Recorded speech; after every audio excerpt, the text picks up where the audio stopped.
Welcome back to 10 Gauge Outdoors. The last video was about our food plot and our deer hunting spot, if you will. But again, here it is in the late deer season in North Mississippi, and I hope you enjoyed that video and got something out of it as well. And I do apologize for the shakiness. It's just hard to get out and around and move about and not have some of that, but I apologize for that and I appreciate it. But wanted to talk about the rifle, my favorite rifle, my third favorite firearm in this whole wide world. That is the H&R single shot 45-70. I know, got a lot of people that hate them, a lot of people that love them. It seems to be around here, you either love or hate the 45-70 or the 35 Wheeling. I love both of them. It just so happens that I've had one for so many years, and I have a ridiculous amount of ammunition for the 45-70, so I stick with it. But here it is. It's the H&R single shot 45-70. We always shoot the Hornady 325 grain. Little tip there. Goes about 2,050 feet per second. You can look up that bullet and read all about it if you'd like. But I will say something that I have seen, and I do not remember reading it anywhere. With that Hornady bullet, the 45-70 government Hornady bullet, 325 grain, 2,050 feet per second. That little tip, I don't know if that causes it or makes it do it or what, but that the bullet itself will break into about 3 or more pieces once it gets in the deer, and it causes things like the heart to explode. I don't know if that's just me or what, but that's what it does when we cut something open. We find the pieces. I never find one together mushroomed or anything, but I do love the bullet. I like the history of this gun, going back all the way to 1873 as far as that round 45-70. On this particular one, this is an H&R. My 10 gauge, my most favorite firearm, is a NEF, New England firearm, and then that's my favorite. My second favorite is my Colt 1873 Army pistol, single action Army. We're out in the woods today making the other video, so I had it on me. But this is my third favorite, the H&R 45-70. Not a whole lot to these guns. You take the furniture off, take them apart in just a matter of a couple of minutes. It is a bigger caliber, as you can see there.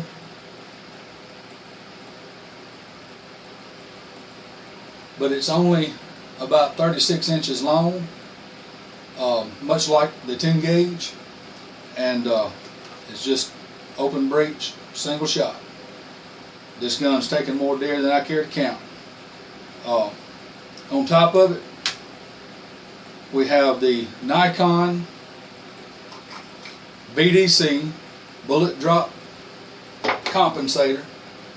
It has the reticle in there to where when you zero it, you can look at your Nikon app, Spot On app from Nikon, and it will tell you which one of those lines in the reticle will reach out to what distance. Amazing, awesome product. It is a 3x9x50.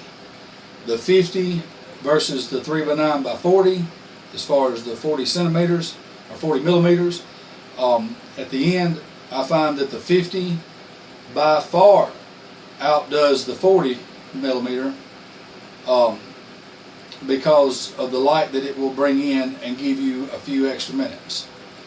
Now, here in Mississippi, I don't know, I think it's pretty much standard across the nation, but you can shoot 30 minutes before daylight and 30 minutes after dark. I like to be specific on that It doesn't mean that once it's dark and you need a flashlight, you can shoot 30 minutes after dark. No. And it doesn't mean you can shoot 30 minutes before the sun comes up and you need a flashlight to walk around.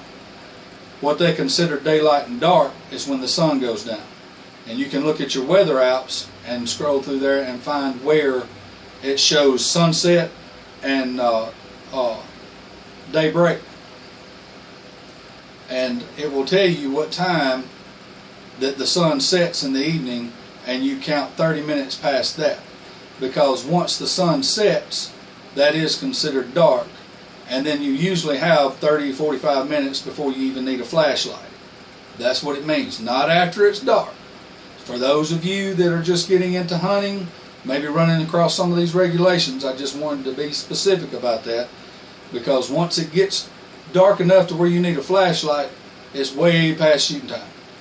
And then you can look and see what time your weather app says the day of the sun will rise. Sunrise and sunset. Whatever time it says it rises, you probably had 30 minutes before that time to see without a flashlight. Just want to throw that out there. Do your own research for your area and your state. But with a 50mm scope, I feel personally that it will bring in a little bit more light for a little bit longer period of time to give you a better shot and a cleaner shot for that animal, which is already nocturnal and doesn't want to come out till right before daylight and right after dark. So that's a big point. But it is a Nikon 3x9x50. It is sitting on some rings that raises above the barrel. It's not sitting on the barrel, because you can see them there, because I have some iron sights here and on the tip, and I like to be able to use those, and that allows me to look through the iron sights or to position on the scope. The height of it doesn't really affect me or bother me. Again, this is maybe for a lot of people that's just new to hunting, younger, maybe older, that's just have never done it. But I prefer that on this particular rifle. The only other gun that I would hunt with, deer hunting with, is a bolt action Savage 30-06. The scope on it sits on the barrel because it don't have any iron sights. I use it for a little bit longer range. With this BDC scope, bullet drop compensator. Again, look it up and do your own research there to figure out, you know, what may work best for you. But me and a friend of mine do a lot of long range shooting, and I'm talking about 600-800 yards shots. And the thing about that is that with this particular gun, a lot of people say, oh, that's a brush gun, that's no good for about 100-125 yards. Well, I guess that's a matter of opinion, but in my opinion, this gun here, this specific gun, has hit steel targets 10 inches round at 350 yards.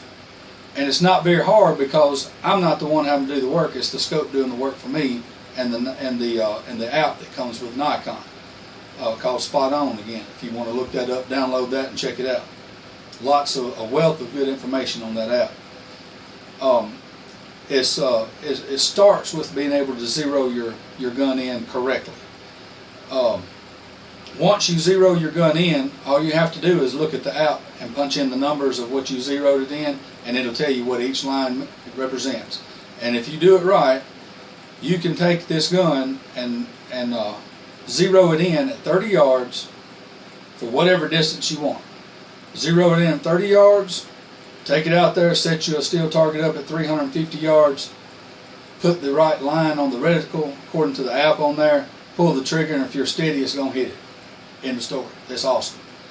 I have a 25 power or a 24 power scope on my 30-06, so I can see a little bit further. This gun here is usually about 150, 200 yard most of the time shot is what I'm going to take. Usually somewhere between 100 yards and 150 yards is where we're going to be at with this gun. When I use this gun, I'm usually in a spot to where I know the distance, and I know what the distance is on my reticle, on the lines on my reticle, and I'm able to use them and harvest deer. No problem, hands down. Again, some people hate them, some people love them. I absolutely love this rifle. Wouldn't take nothing for it. If I can find another one day, I'm going to buy another or two. Because believe it or not, yeah, this gun shoots a .45 caliber rifle shell at 2,050 feet per second. That's not very fast compared to maybe 4,000 for some of these rifles, but that's real fast.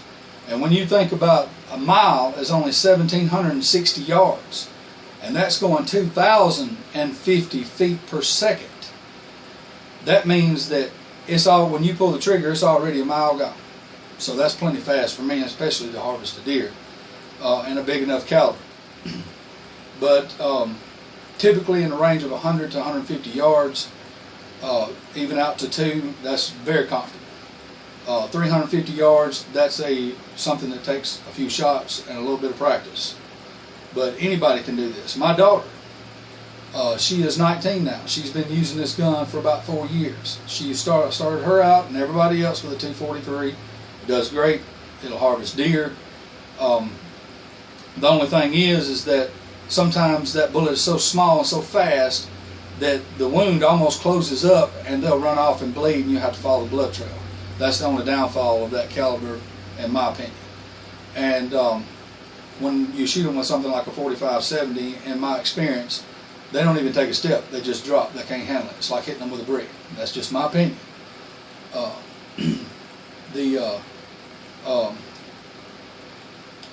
Sighting the gun in, I'd like to touch on that. When you're talking about sighting the gun in,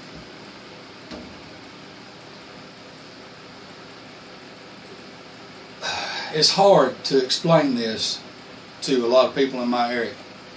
A lot of people in my area want to grab their typical 30-06, that's probably the most sought after caliber in this area to shoot deers with, or deer, and they grab a box of shells and they go set up a target at 100 yards because they figure that's about where they're going to be in the woods, and they wind up shooting that whole box of shells, and then after that they're only close.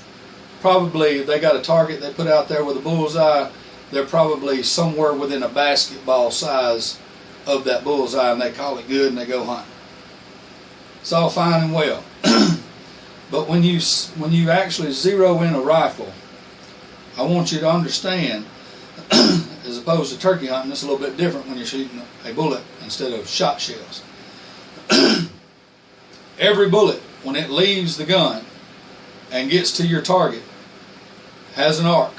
It don't matter how fast or how slow, when it leaves, it's rising, and when it starts losing gas, it starts falling. Every caliber, I don't care what it is. Even some of the varmint things for 243s and 22-250s that go over 4,000 feet per second, they're still going fast, rising, and they're going to run out of gas and fall. Depends on what caliber it is how quick it does that. But on that Nikon app, I can't stress enough that if you get a Nikon scope, download that Nikon app, and study the information you give, because it is a wealth of knowledge that will make you a better, smarter, more accurate hunter and firearms enthusiast. With the 243, with the 45-7, sorry. The 45-7, my third favorite firearm in the whole world. Shooting this Hornady round, goes 2,050 feet per second, 325 grains. That's important because when you change the grains, you change the speed. If you change the powder, you change the speed. So it's important to plug in that information. You'll see when you look at that app one day if you download it. With that particular round and with this gun and the barrel length that's on this gun, because you have some 45-70s that's more accurate out to like a musket that has a longer barrel, that's going to have totally different numbers. But for this gun that's short, when you fire it and you hit bullseye at 30 yards, 30 yards is the exact same spot when it comes out of the gun and it goes 30 yards, that spot is the exact same at 150. So you got an arc. So when that bullet leaves that rifle's barrel, it is the exact same height from the ground, if you will, that it is at 150, because it's started out, it sped, it got some gas, and it started falling, and it come right back down to the same distance from the ground that the barrel is when it left the gun. So you don't have to go out there and shoot a box full of bullets and get close. And then the thing is, when you got at 100 yards and you're close, what if the deer's 200 yards, 150, 125, 140, 130? You have no idea where that bullet's going to go.